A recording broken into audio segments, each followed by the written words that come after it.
আম্মা একবার খুব অসুস্থ হয়ে গিয়েছিলেন।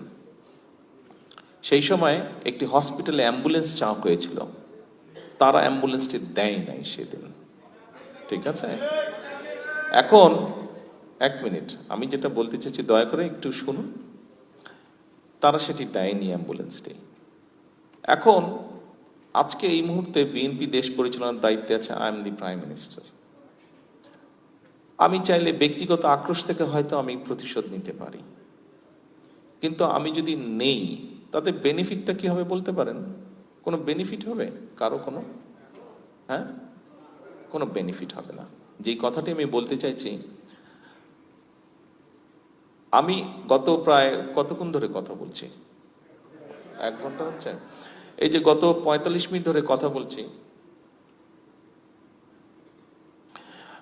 গত 45 মিনিট যাবত কথা বলছি, যেই জিনিসটা আপনাদেরকে বোঝাতে চাইছি সেটি হচ্ছে যে দেখুন, আমাদেরকে একটি বিষয় থেকে বের হতে হবে। আপনাদের সামনে যে পরিকল্পনাগুলো তুলে ধরলাম, এই পরিকল্পনাগুলো আমাদের সবার জন্যই আমরা করেছি। আমরা যদি সকলে মিলে হইচই করি, সকলে মিলে যদি শুধু নিজেরটা দাবি করি, তাহলে কোনোটাই হবে না।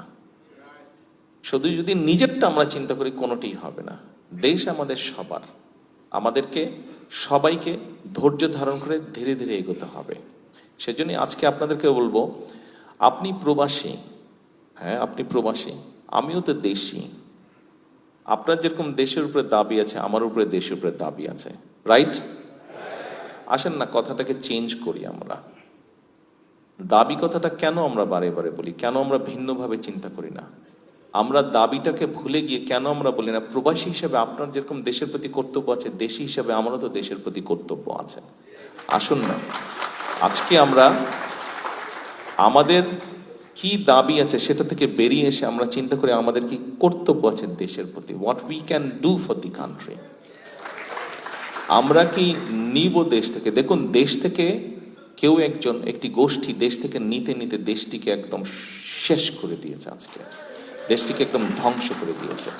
ঠিক আছে, হয়েছে, ঠিক আছে হয়েছে, কি করার? কিছু করার ছিল না। আমরা চেষ্টা করেছি, বুকের রক্ত দিয়েছে মানুষ, দেশকে স্বৈরাচার মুক্ত করেছে। এখন আসুন আমরা সকলে মিলে কি করতে পারি দেশের জন্য, এইটিতে আমরা আসি।